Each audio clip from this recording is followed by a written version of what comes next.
So welcome back. This is video number 3, find groups with active fans. So this is going to be a short exercise before we actually find and recruit active fans.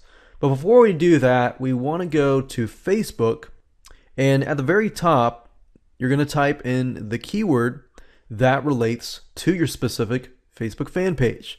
So remember, we're targeting the frame of mind of a male person, demographic wise, who is specifically interested in natural disasters, surviving them, bug out bags, what to pack, what to stock up, and things like that.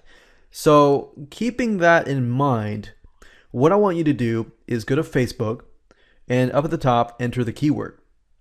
So that's the type of Facebook fan page I'm looking for. You don't want to just type this in and, let's say, pick the first one at the top. For example, this one here. We don't want to do that. We want to make sure that the Facebook fan page fits our demographics. And then we'll actually do another test in the next video. But for now, all I want you to do is simply go to Facebook, type in the keyword, and look for a specific fan page that relates to what you are trying to focus on. So as we can see here, this would look more like the survivalists that I'm trying to reach. Be prepared, be self-reliant, be ready.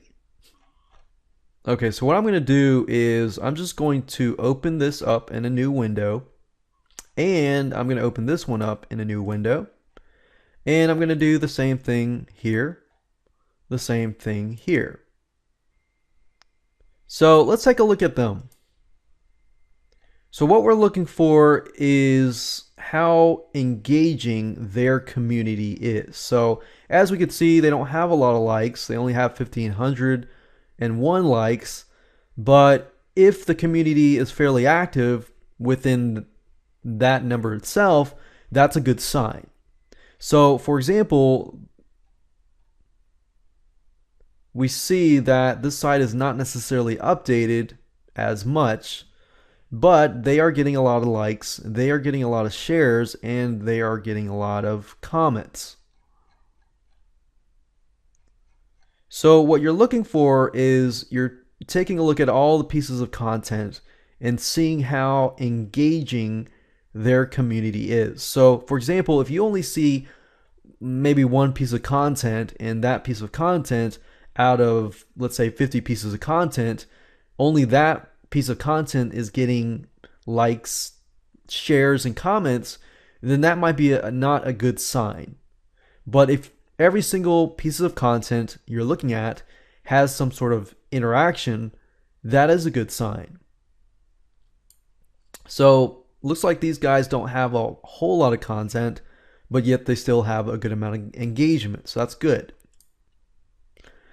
This is February 3rd. So that's a lot more recent.